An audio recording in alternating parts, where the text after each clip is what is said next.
بسم اللہ الرحمن الرحیم وبہ نستعین سبحانک لا علم لنا الا ما علمتنا انک انت العلیم الحکیم وصلی اللہ علی نبینا محمد وعلی آلہ وصحبہ اجمعین۔ حاضرین گرامی، وقفے سے پہلے ہم لوگوں نے قواعد اربع کے 2 قاعدے اختصار کے ساتھ پڑھے شیخ محمد بن عبد الوہاب رحمہ اللہ کی عبارت میں۔ پہلا یہ کہ وہ کفار جو نبی کریم صلی اللہ علیہ وسلم کے مقابل تھے، جن سے آپ نے قتال کیا، اختلاف ہوا، لڑائیاں ہوئی، وہ اس بات کو مانتے تھے کہ خالق، اس کائنات کا خالق، مالک، رازق، زندگی موت دینے والا اللہ ہے، سارا نظام وہ چلاتا ہے۔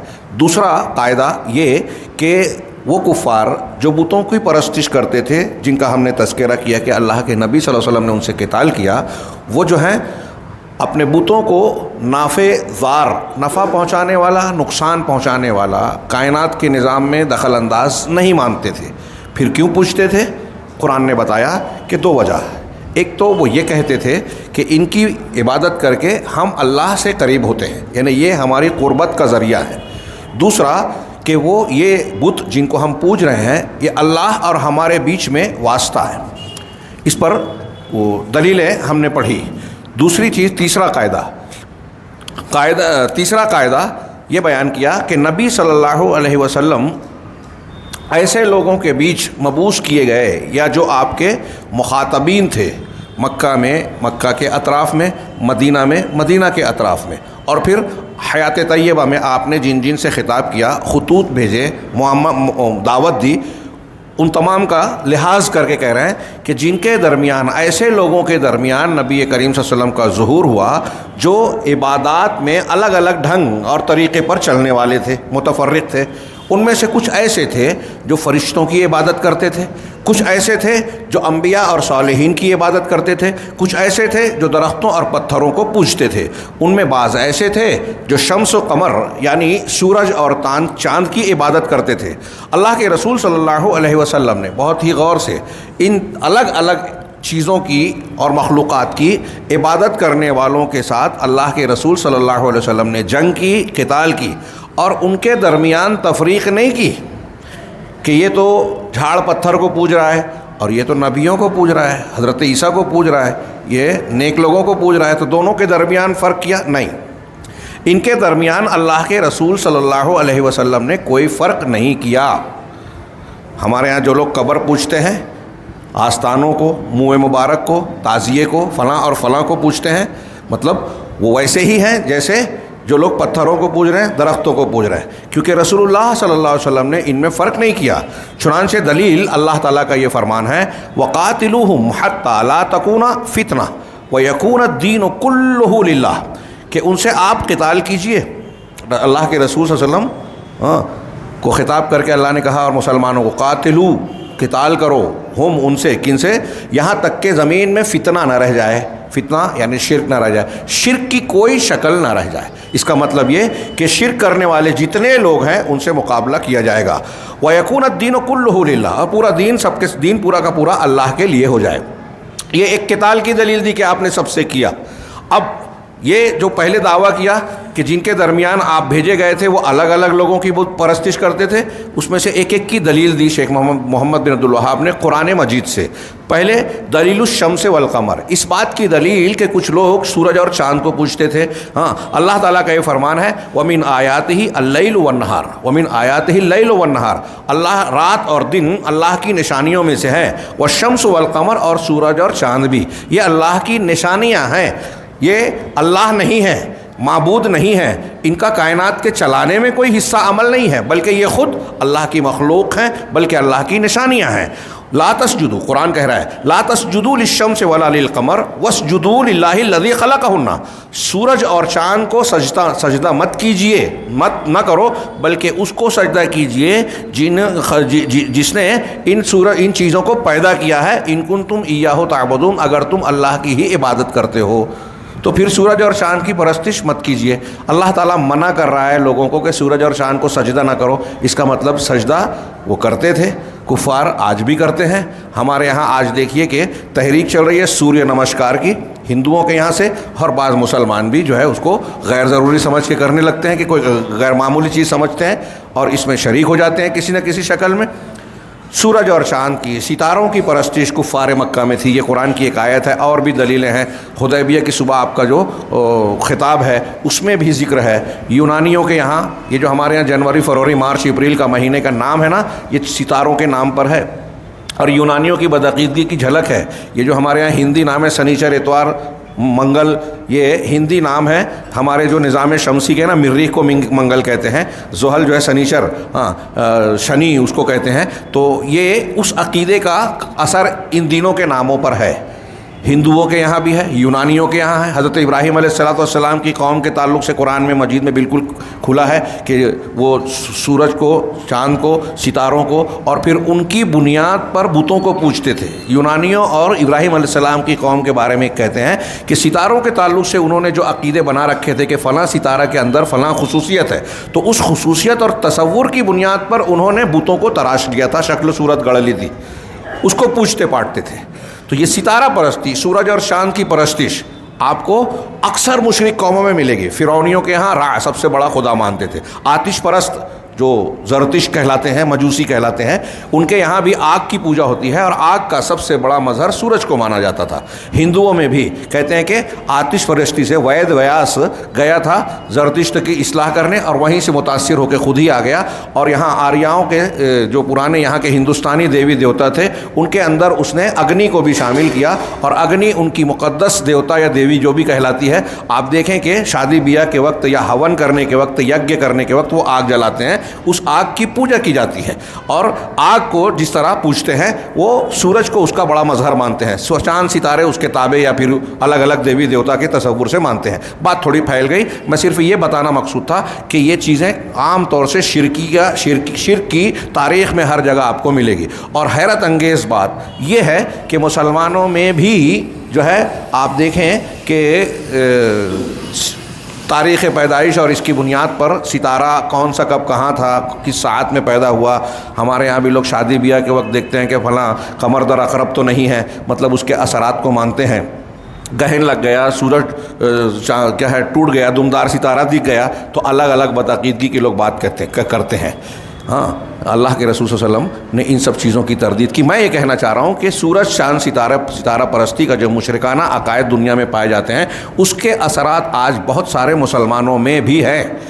تو خیر، یہاں ہماری بحث دوسری ہے کہ اللہ کے رسول صلی اللہ علیہ وسلم جن لوگوں کے بیچ آئے ان میں کچھ یہ لوگ تھے جو چاند، ستارے، سورج، چاند کو پوجتے تھے، اور اسی طریقے سے کچھ لوگ فرشتوں کو پوجتے تھے. یہ بات کہی، اس کی دلیل دی قرآن سے کہ اللہ تعالیٰ کا فرمان ہے وَلَا يَأْمُرَكُمْ أَن تَتَّخِذُوا الْمَلَائِكَةَ وَالنَّبِيِّينَ أَرْبَابًا، اور وہ تم کو اس بات کا حکم نہیں دیتا کہ تم فرشتوں کو اور نبیوں کو رب بناؤ.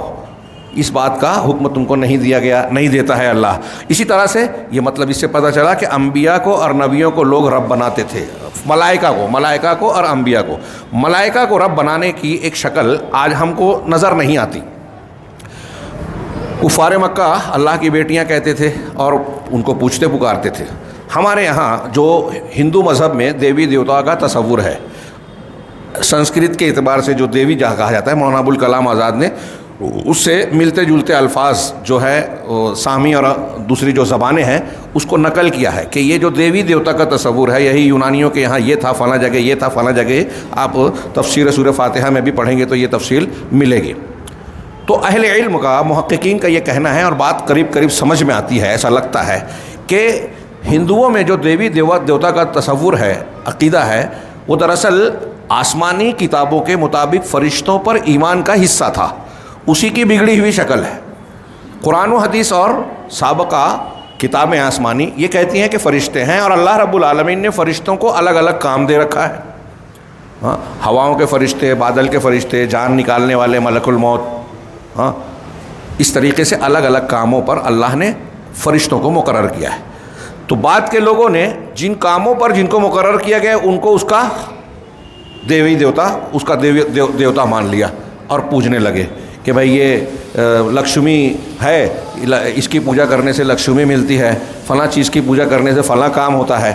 تو یہ ان کو معبود کا درجہ دے دیا گیا، جبکہ وہ اللہ کی مخلوق ہیں اور اللہ کے احکامات کے پابند ہیں. قرآن نے کہا کہ وہ وہی کرتے ہیں جس کا انہیں حکم دیا جاتا ہے، اپنی طرف سے کچھ نہیں کر سکتے۔ بہرحال یہاں بھی ایک چیز جو محل استشہاد یا ہم جو بتانا چاہ رہے ہیں شیخ محمد الوہاب، کہ کچھ لوگ ایسے تھے جو فرشتوں کو پوچھتے تھے اور انبیاء کو پوچھتے تھے۔ اس کی دلیل وَإِذْ قَالَ اللَّهُ يَا عِيسَى ابْنَ مَرْيَمَ أَأَنْتَ قُلْتَ لِلنَّاسِ اتَّخِذُونِي وَأُمِّي إِلَٰهَيْنِ مِن دُونِ اللَّهِ، اور جب اللہ تبارک و تعالیٰ نے عیسیٰ ابن مریم سے کہا، قیامت کے دن کہے گا کہ کیا آپ نے لوگوں سے یہ بات کہی تھی کہ مجھے اور میری والدہ کو، مجھے اور میری ماں کو، دونوں کو اللہ کے سوا معبود بنا لو؟ یہ قرآن کی آیت ہے۔ ایسا کیا آپ نے کہا تھا لوگوں سے کہ مجھ کو اور میری ماں کو معبود بنا لینا؟ قال سبحانک ما یکون لی ان اقول ما لیس لی بحق، اللہ تو پاک ہے۔ حضرت عیسیٰ نے جواب دیا یا دیں گے کہ تو پاک ہے، مجھے یہ حق ہے ہی نہیں، مجھے یہ جائز ہی نہیں ہے، ہو ہی نہیں سکتا کہ میں وہ بات کہوں جس کا مجھے حق ہی نہیں ہے۔ جو چیز میرا حق ہی نہیں ہے میں وہ کیسے کہہ سکتا ہوں؟ نہیں کہہ سکتا۔ ان کنت قلتہ فقد علمتہ، اور اگر میں نے کہا ہے، اگر کہا ہوگا تو تو اسے خوب جانتا ہے۔ تعلم ما فی نفسی ولا اعلم ما فی نفسک، میرے دل میں نفس میں کیا ہے تو خوب جانتا ہے، تیرے اندر کیا ہے، تیرے نفس میں کیا ہے میں نہیں جانتا۔ انک انت علام الغیوب، یقیناً تو تمام غیوب کو خوب جاننے والا ہے۔ ہاں، ما قلت لہم الا ما امرتنی بہ، میں نے تو ان سے بس وہی بات کہی ہے جس کا تو نے مجھے حکم دیا۔ وہ کیا حکم دیا تھا؟ ان اعبدوا اللہ ربی و ربکم، کہ تم اللہ کی ہی عبادت کرو جو میرا بھی پروردگار ہے اور تمہارا بھی رب ہے، تمہارا بھی پروردگار ہے۔ وکنت علیہم شہیدا ما دمت فیہم، اور جب تک میں ان میں تھا تو ان پر شہید تھا، گواہ تھا، نگراں تھا۔ ہاں، فلما توفیتنی، لیکن جب تو نے مجھے اٹھا لیا، ہاں، کنت انت الرقیب علیہم، تو ہی ان کا نگراں رہا، ان کی نگہداشت کرنے والا، ان کی نگرانی کرنے والا۔ وانت علی کل شیء شہید، اور تو ہر چیز پر شہید ہے، مطلع ہے، کوئی چیز تجھ سے چھپی ہوئی نہیں ہے۔ ان تعذبہم فانہم عبادک وان تغفر لہم فانک انت العزیز الحکیم، اگر تو انہیں معاف کرتا ہے تو تیرے بندے ہی ہیں، تیرے ہی بندے ہیں، اور اگر تو انہیں عذاب دیتا ہے تو وہ تیرے بندے ہیں، اور اگر تو انہیں بخش دیتا ہے تو غالب ہے، ہاں، عزیز ہے، غالب ہے، حکمت والا ہے۔ اس پورے مکالمے میں اور دوسری کئی دلیلوں سے قرآن کی یہ واضح ہے کہ بہت سے لوگ حضرت عیسیٰ علیہ السلام کو اور ان کی والدہ حضرت مریم کو اللہ تعالیٰ کا شریک ٹھہراتے تھے، شریک ٹھہراتے ہیں۔ تو آپ جن کے درمیان آئے، کچھ پتھروں، چاند سورج کو پوج رہے ہیں، کچھ فرشتوں کو، کچھ انبیاء کو۔ انبیاء کی یہ ایک مثال دی، ہاں، اور دوسری دلیلوں میں کہ یہود نے حضرت عزیر کو اللہ کا بیٹا بنا دیا، مان لیا، اور نصارہ نے حضرت عیسیٰ کو۔ ودلیل الصالحین، اور نیک لوگوں کو پوچھتے تھے، پکارتے تھے۔ یہ چار قاعدے بہت اچھی طرح سمجھیں۔ ہمارے ہاں جن کو آپ سمجھانے جائیں گے نا، جو قبر پرستی کرتے ہیں، وہ یہی کہتے ہیں ارے جن کو ہم پوج رہے ہیں وہ نیک لوگ تھے، جن کو وہ پوچھتے تھے وہ بت تھے۔ تو وہ سمجھ میں آئے گا کہ وہ بھی مشرک اور آپ بھی مشرک، کیونکہ وہ بھی جن کو پوچھتے تھے وہ کوئی نبی کو پوچھتا تھا، کوئی فرشتے کو، کوئی صالحین کو۔ صالحین والی دلیل دے رہے ہیں اللہ رب العالمین کا یہ فرمان، قل ادعوا الذین زعمتم من دونہ فلا یملکون کشف الضر عنکم ولا تحویلا۔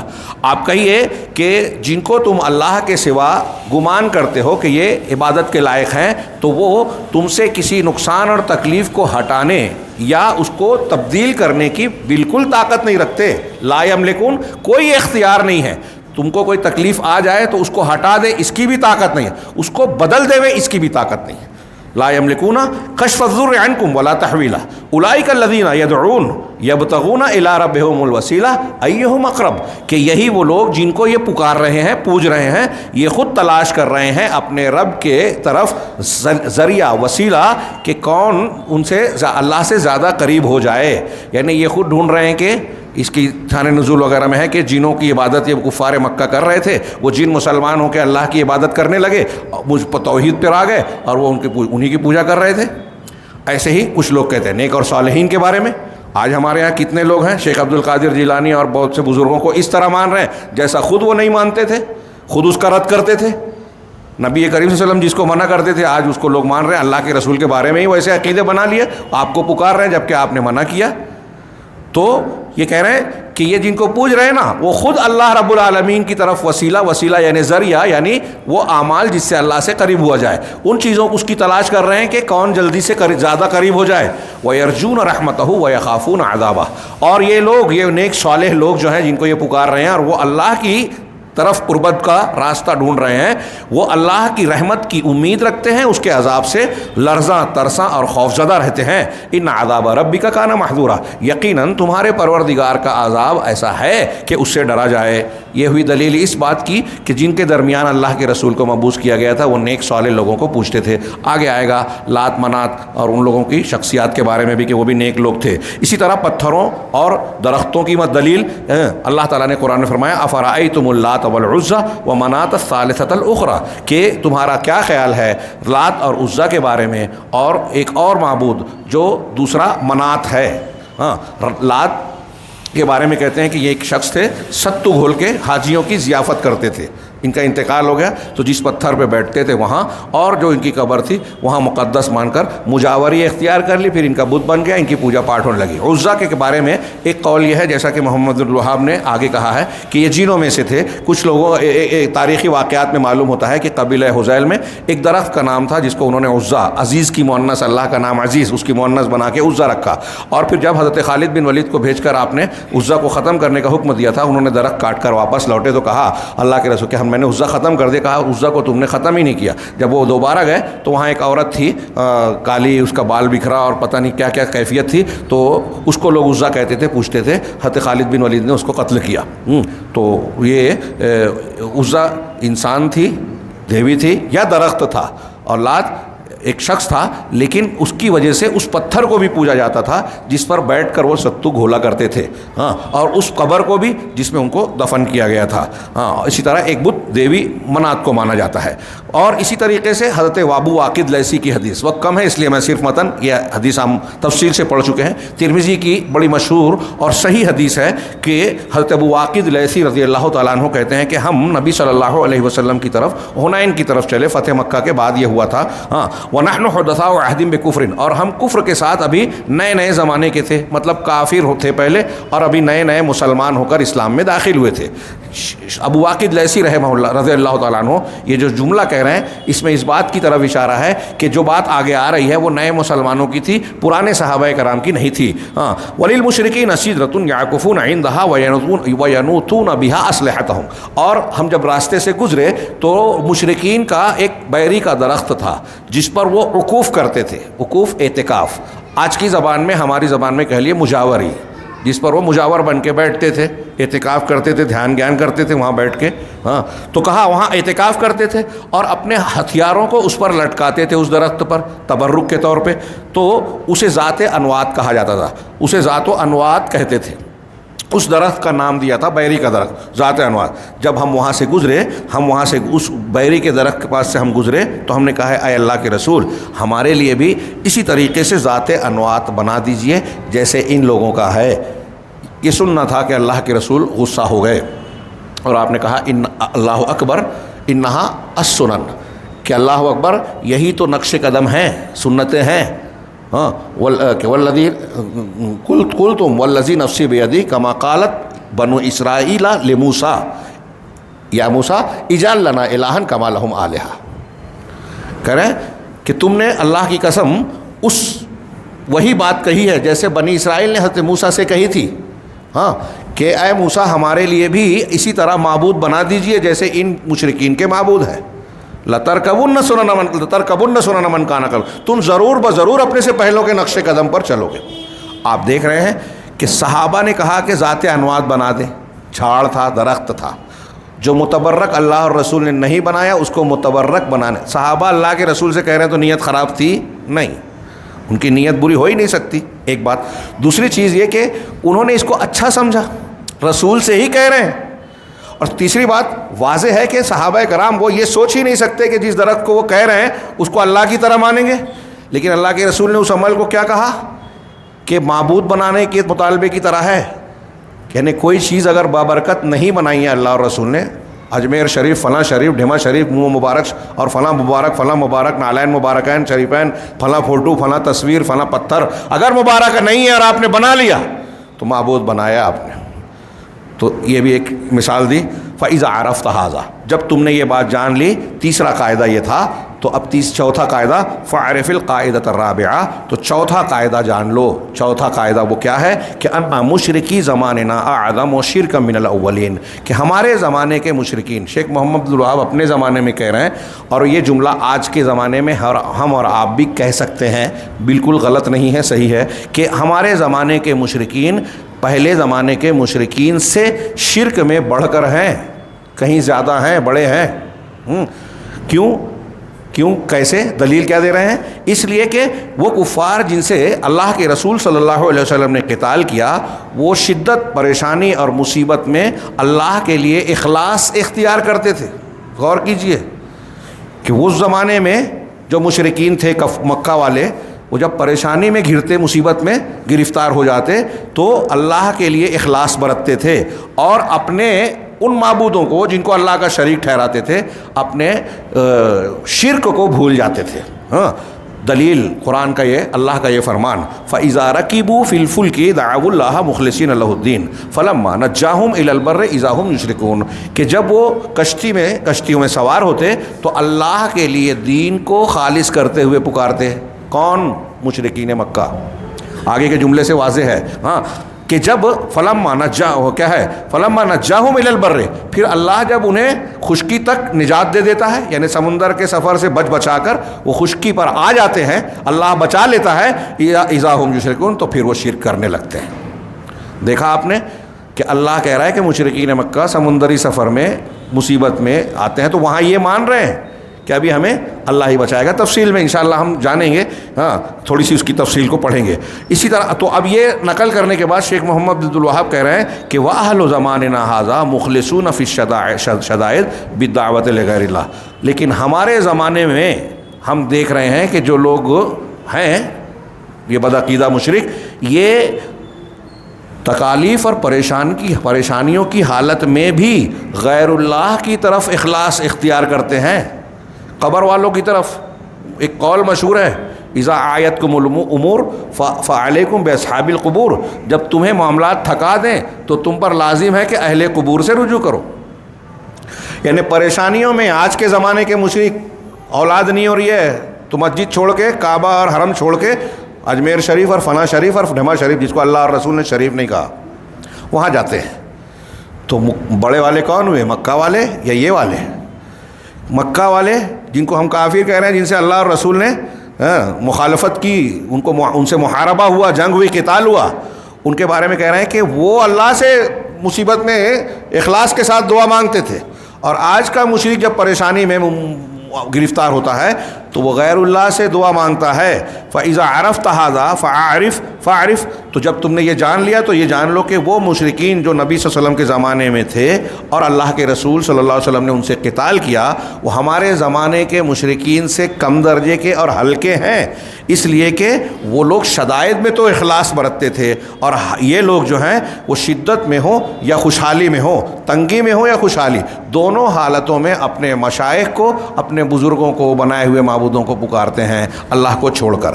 یہ 4 قواعد جو شیخ محمد الوہاب رحمہ اللہ کی عبارت ہے اس میں ہم نے پڑھا. شیخ ربی کی عبارت میں ہم اس دوسرے نظام سے پہلے قاعدے کو پڑھتے ہیں. چونکہ اس سلسلے میں دلائل کافی دیے ہیں، میں ایک آدھ کا ذکر کر کے بات کو سمیٹوں گا. شیخ کی پہلی عبارت تھی کہ یہ بات جان لو کہ اللہ تم کو اپنی اطاعت کا، اپنی فرما برداری کا کہ ہدایت پر چلائے، رشد سے نوازے، کہ ملت ابراہیمی حنیفیت، ملت ابراہیم یہ ہے کہ آپ اکیلے اللہ کی عبادت کریں، دین کو اس کے لیے خالص کر کے. حنیفیت یعنی ملت ابراہیمی یہ ہے کہ تم صرف اللہ کی اخلاص کے ساتھ اللہ کی عبادت کرو. اس قاعدے میں یہاں جو تمہیدی کا عبارت شروعات میں شیخ نے کہی ہے، شیخ ربی کہتے ہیں کہ اس میں توحید اور اخلاص، اس دعا والی جو عبادت ہے اس میں توحید اور اخلاص کو اختیار کرنے پر ابھارا گیا ہے.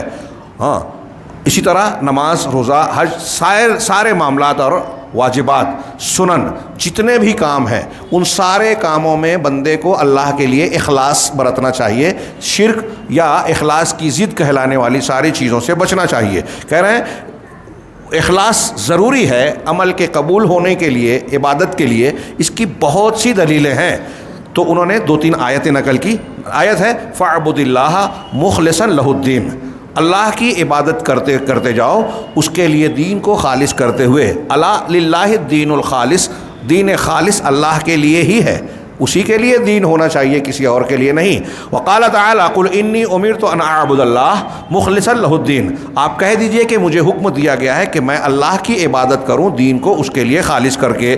اسی طرح اللہ نے فرمایا فادعوا اللہ مخلصین لہ الدین ولو کرہ الکافرون، کافروں کو برا لگے، ناپسند ہو، تب بھی تم اللہ سے دعا کرو، اللہ کی عبادت کرو، دعا کرو دین کو اس کے لیے خالص کر کے۔ یہی بات اللہ تعالیٰ نے فرمایا کہ یہود و نصارہ کو محض اس بات کا حکم دیا گیا تھا کہ وہ اللہ کے اخلاص کے ساتھ دین کو خالص کر کے اللہ کی عبادت کریں، حنیف بن کر۔ وما امروا الا لیعبدوا اللہ مخلصین لہ الدین، تو یہ اخلاص کی دلیل دی۔ چنانچہ آگے کی عبارت پہ آ رہے ہیں۔ یہاں اخلاص پر شیخ عبدالرزاق نے کچھ بحثیں کی ہیں، لیکن میں اگر اس کو چھیڑوں تو بات تھوڑی سی لمبی ہو جائے گی کہ ہمارے دین و عمل میں اخلاص کو ہمارے یہاں جو سمجھتے ہیں تو یہ بات سمجھ لیجیے کہ شرک اکبر، اگر ایک جملہ اچھی طرح دماغ میں رکھیں، جب اخلاص ہم کہہ رہے ہیں تو کسی بھی قسم کا شرک اگر آگے آپ کے شرک اکبر، تو یہ اخلاص پورا کا پورا بگڑ گیا، آپ کا دین خالص نہیں رہا۔ شرک اکبر آ گیا تو اب چاہے ایک مرتبہ آپ نے کیا، ابھی توبہ نہیں کیا، تو کوئی عمل قبول نہیں ہوگا۔ شرک اکبر آ گیا۔ اور شرک اصغر آ گیا، جیسے ریاکاری، دکھاوا، نماز اللہ کے لیے آپ پڑھ رہے ہیں لیکن دل میں آئے کہ لوگ دیکھ کے میری تعریف کریں، تو یہ شرک اصغر ہے۔ ہاں، یہ آ گیا تو صرف وہ عمل برباد ہوگا جس عمل میں آیا ہے۔ تو اخلاص، انما الاعمال بالنیات، اور جس عمل میں ریاکاری یا دکھاوا آ جائے، حدیث قدسی ہے کہ اللہ نے کہا کہ میں اسے اور اس کے عمل کو چھوڑ دیتا ہوں۔ آگے ہم بڑھتے ہیں۔ شیخ ربیع نے دوسری عبارت کا ذکر کیا کہ جس طریقے سے شیخ محمد نے کہا کہ جس طریقے سے نماز اسی وقت لا تسمى صلاۃ، صلاۃ کو صلاۃ، نماز کو نماز نہیں کہا جا سکتا الا مع الطہارہ، مگر طہارت کے ساتھ۔ ٹھیک جب فیضا، اسی طرح اگر عبادت میں شرک داخل ہو گیا تو وہ فاسد ہو جائے گی۔ جیسے حدث اگر آ گیا، پیشاب پاخانہ ہو گیا تو وضو ٹوٹ جاتا ہے، ایسے ہی اگر شرک ہو گیا تو لا الہ الا اللہ، ایمان ٹوٹ جاتا ہے، دین ٹوٹ جاتا ہے۔ جیسا کہ اللہ نے فرمایا کہ ما کان للمشرکین، یہ شیخ محمد عبدالوہاب کی عبارت ہے جو ہم پڑھ چکے ہیں کہ مشرکین کے لیے، مشرکین ایسے نہیں ہو سکتے کہ وہ اللہ کی مسجدوں کو آباد کرے اپنے آپ پر کفر کی گواہی دیتے ہوئے۔ یہی وہ لوگ ہیں جن کے اعمال برباد ہو گئے اور یہ جہنم میں ہمیشہ رہنے والے ہیں۔ سورہ توبہ کی آیت کا ترجمہ ہے جو عبارت میں تھا۔ اس کی شرح کرتے ہوئے شیخ نے کہا کہ جو شخص نماز پڑھتا ہے بغیر وضو کے، اس کی نماز باطل ہے اور ساتھ ساتھ وہ گنہگار ہوگا۔ اگر جان بوجھ کے کر رہا ہے تو گنہگار ہوگا کہ اللہ کے حکم کی مخالفت کر رہا ہے۔ ٹھیک اسی طریقے سے اگر کوئی شخص توحید کے بغیر اللہ کی عبادت کرتا ہے، توحید کے بغیر اللہ کی عبادت کرتا ہے تو وہ مشرک ہوگا، اس لیے کہ اس نے عبادت میں اللہ کے ساتھ دوسرے کو شامل کیا۔ چنانچہ اللہ کا ارشاد ہے اولئک حبطت اعمالہم، یہ وہ لوگ ہیں جن کے عمل برباد ہو گئے اور یہ جہنم میں وفی النار ہم خالدون، جہنم میں ہمیشہ رہنے والے ہیں۔ اسی طرح اللہ نے فرمایا قل هل ننبئکم بالاخسرین اعمالا، کیا میں تمہیں ان لوگوں کے بارے میں نہ بتاؤں جن کو عمل کے اعتبار سے بہت ہی گھاٹا اٹھانے والے ہیں، محنت کریں گے مزدوری نہیں ملے گی بلکہ سزا ملے گی۔ کون سے لوگ ہوں گے؟ الذین ضل سعیہم فی الحیات الدنیا، یہ وہ لوگ ہیں جن کی کوششیں دنیا کی زندگی میں غائب ہو گئی، برباد ہو گئیں۔ وہم یحسبون انہم یحسنون صنعا، اور وہ ایسا سمجھتے ہیں کہ انہوں نے بڑا کارنامہ انجام دیا، تیر مارا۔ بہت سے لوگ بدعت و خرافات کر کے کہتے ہیں بڑی محنت کی، ہم نے اتنا قرآن ختم کر لیا، اتنی ذکر کر لیا، اتنا نصاب پڑھ لیا، وہ سمجھتے ہیں کہ ہم نے تیر مارا۔ لیکن کہہ رہے ہیں اولئک الذین کفروا بآیات ربہم ولقائہ، یہ وہ لوگ ہیں جنہوں نے اپنے رب کی نشانیوں، آیتوں اور رب کی نشانیوں کا انکار کیا اور اس سے ملاقات کا انکار کیا۔ فحبطت اعمالہم، تو ان کے اعمال برباد ہو گئے، یعنی کفر آ گیا تو ان کا عمل برباد۔ فلا نقیم لہم یوم القیامت وزنا، تو اب قیامت کے دن ہم ان کا کوئی وزن نہیں رکھیں گے۔ کوئی کتنی بھی عبادت کر لیا، ہر سال حج عمرہ کر کے آ رہا ہے، کبھی تہجد نہیں چھوٹ رہی ہے، فضائل کی کوئی چیز ترک نہیں کر رہا ہے، لیکن اس کے عمل میں کفر ہے، شرک ہے، تو وہ اللہ کے یہاں قیامت کے دن اس کے ان سارے اعمال اور محنتوں کا کوئی وزن نہیں رہے گا۔ کہہ رہے ہیں کہ یہ ان کا حال ہوگا۔ ہم ما یدرون انہم، حالانکہ وہ یہ نہیں جانتے کہ وہ کفار ہیں، وہ یہ سمجھتے نہیں اب یہ کفار مکہ بھی کعبۃ اللہ کی تولیت اور ٹرسٹی شپ کا انجام دے کے بہت خوش تھے، اپنے آپ کو بڑا نیک کام کرنے والا سمجھتے تھے، تو ایسا کرنے کے بعد بھی وہ ایسا نہیں سمجھتے تھے کہ ہم کافر ہیں، ہاں، لیکن ان کے اعمال اور حالت ان کے اس کفر اور گمراہی پر گواہی دے رہی تھی۔ اور مشرک اگر شرک کرنے والا آدمی ہے تو وہ پہاڑ بھر کر اگر سونا بھی خرچ کر دے تو بھی اللہ کے یہاں قبول نہیں ہوگا۔ قیامت کے دن ایک جگہ آیت میں صاف ہے کہ اگر کافر جہنمی یہ کہے گا کہ فدیے میں زمین و آسمان بھر کے سونا لے لو تب بھی قبول نہیں ہوگا، حالانکہ کسی کے پاس اتنا سونا آئے گا بھی نہیں، اور آئے تو خرچ نہیں کرتا۔ تو سوچئے اللہ کتنی اہم بات ہے یہ کہ ایک آدمی جب جہنم میں جائے گا تو یہ کہے گا کہ میں پہاڑ بھر کے، دنیا بھر کے، زمین آسمان بھر کے سونا چاندی دے دوں، ایسا کر نہیں سکتا، لیکن اگر کرے گا بھی کوئی بالفرض ایسا ہو جائے تو اللہ کے ہاں قبول نہیں ہوگا۔ اس لیے آدمی کو شرک کو سیکھنا اور اس سے بچنے کی پوری کوشش کرنی چاہیے۔ اللہ تعالیٰ کا ارشاد ہے وَقَدِمْنَا إِلَىٰ مَا عَمِلُوا مِنْ عَمَلٍ فَجَعَلْنَاهُ هَبَاءً مَنْثُورًا، کہ انہوں نے جو کچھ بھی عمل کیا ہم اس کی طرف متوجہ ہوں گے اور اسے بکھرے ہوئے غبار کی شکل دے دیں گے۔ یعنی مشرک آدمی نے جتنی بڑی بڑی نیکیاں کروڑوں خرچ کیا ہو، کتنے بھی فضیلت پر عمل کیا ہو، اللہ تعالیٰ سب کو ضائع کر دے گا۔ شیخ کا اگلا جملہ ہے کہ جب تم نے یہ جان لیا کہ شرک جب توحید میں آ جاتا ہے، عبادت میں آ جاتا ہے، تو وہ فاسد ہو جاتی ہے اور عمل برباد ہو جاتا ہے، اور ایسا کرنے والا جہنم میں ہمیشہ ہوگا، تو تم پر سب سے بڑی اور لازمی ضرورت ہے، سب سے پہلا فرض یہ ہے کہ تم شرک کو پہچانو، جس کی یہ اللہ کے نزدیک یہ حیثیت ہے۔ ہو سکتا ہے کہ اللہ آپ کو اس جال سے بچا لے جو کہ اللہ کے ساتھ شرک کرنے والا جال ہے، اور جس کے بارے میں اللہ نے فرمایا کہ اللہ اس بات کو معاف نہیں کرے گا کہ اس کے ساتھ شرک کیا جائے، اس کے علاوہ جسے چاہے معاف کر دے۔ تو کہا کہ ضروری ہے، لابد، ضروری ہے کہ ہم شرک کو اس کی تمام قسموں کے ساتھ جانیں، شرک کو اس کی تمام قسموں کے ساتھ جانیں۔ غیر اللہ سے دعا کرنا، بہت سے لوگ دعا کو عبادت ہی نہیں سمجھتے، جبکہ قرآن نے، حدیث نے اس کو عبادت کہا ہے۔ نذر و نیاز کو عبادت نہیں سمجھتے، پھر اسی لیے بزرگوں کے قبروں کے نام پہ کر جاتے ہیں۔ تو کہا غیر اللہ سے دعا کرنا، یا نماز پڑھنا، یا غیر اللہ کے لیے سجدہ کرنا، یا غیر اللہ کے نام پر ذبح کرنا، ان کے نام کی نذر و نیاز اور منتیں ماننا، یا اللہ کے علاوہ کسی اور پر توکل کرنا، اللہ کی بجائے غیر اللہ سے ڈرنا، خوف کھانا کہ ہماری روزی چھین لے گا، یہ کر لے گا، وہ کر لے گا۔ اس کے علاوہ وہ ساری عبادات ظاہری اور باطنی جس کو اللہ تبارک و تعالیٰ نے اپنے رسول کی زبانی ہم کو، آپ کو بتایا ہے کہ یہ عبادت ہے، یہ کل ذالک، یہ ساری کے ساری چیزیں جو ہے عبادت ہیں، اور اس میں آدمی کو شرک سے بچنا ضروری ہے۔ یہ ساری کے ساری چیزیں لا نقع فی بہذہ الاعمال و بعضها فی الشرک باللہ، ہاں، یہ ساری چیزیں جاننا چاہیے یہاں، تاکہ ہم اس میں سے کسی بھی عمل میں اللہ کے ساتھ شریک نہ ٹھہرائیں، شرک میں مبتلا نہ ہو جائے۔ اب یہاں شیخ نے ذکر کیا کہ یہاں کچھ شرطیں ہیں جو توحید کے تعلق سے لوگوں نے ذکر کی ہے، ہونا کا شروط، وہاں کچھ شرطیں ہیں جس کو کلمہ توحید کو صحیح طریقے پر اختیار کرنے کے لیے ان شرطوں کا ہونا ضروری ہے، جس کو اللہ تعالیٰ نے ہم سے چاہا ہے، مطالبہ کیا ہے قرآن میں اور اپنی شریعت میں حکم دیا ہے، جس کو بعض علماء نے آنے والے یہ دو بیت میں، دو شعروں میں ذکر کیا ہے: علم یقین و اخلاص و صدق کا مع محبت و انقیاد والقبول لہا وزید ثامنها الکفران من کا بما سوى الالہ فی الاشیاء من الاشیاء قد الہا۔ یہ ان دو شعروں میں ہم لوگوں نے دروس مہمہ میں یہ شعر اور اس کے علاوہ کچھ شعر اور تفصیل بیان کی ہے کہ لا الہ الا اللہ کی 7 یا 8 شرطیں ہیں۔ جو لوگ 8 بیان کرتے ہیں وہ 7 میں 8ویں کو شامل مانتے ہیں۔ پہلا کیا کہ علم ہو، آپ کو لا الہ الا اللہ کا علم ہو جو جہالت کی ضد ہے۔ دوسرا یقین ہو جو شک کی ضد ہے، اگر شک آ گیا تو لا الہ الا اللہ قبول نہیں ہے۔ اخلاص ہو جو شرک کی ضد ہے، ہاں، صدق ہو جو جھوٹ کی کذب کی جھوٹ کی ضد ہے، محبت ہو لا الہ الا اللہ سے، اللہ سے، اللہ کے محبوب رسول سے، اللہ کے محبوب دین اسلام سے، اس کی تعلیمات سے، اور نیک لوگوں سے محبت ہو۔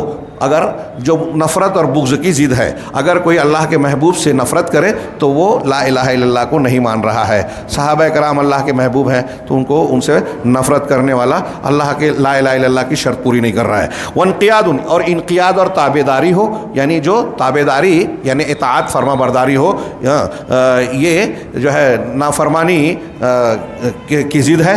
والقبول لہا، اور اس کو قبول کرنا جو ترک رد کی ضد ہے، وہ ترک کی ضد ہے انقیاد، اور قبول رد کی ضد ہے. اور چوتھی چیز کہ جو اللہ کے سوا جن کی پرستش ہوتی ہے ان کا رد کیا جائے.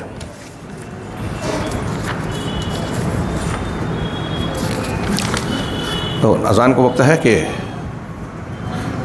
3 منٹ ہے. 3 منٹ ہے. حالانکہ یہ 1-2 لائن رہ گئی تھی. ہم لوگ نماز کے بعد والے جو درس ہوگا اس میں اسے شامل کر کے 4 قواعد کی شرح انشاءاللہ عشاء اور مغرب کے درمیان پوری کرنے کی کوشش کریں گے. اللہ رب العالمین ہمیں خیر کی توفیق دے. وآخر دعوانا الحمدللہ رب العالمین.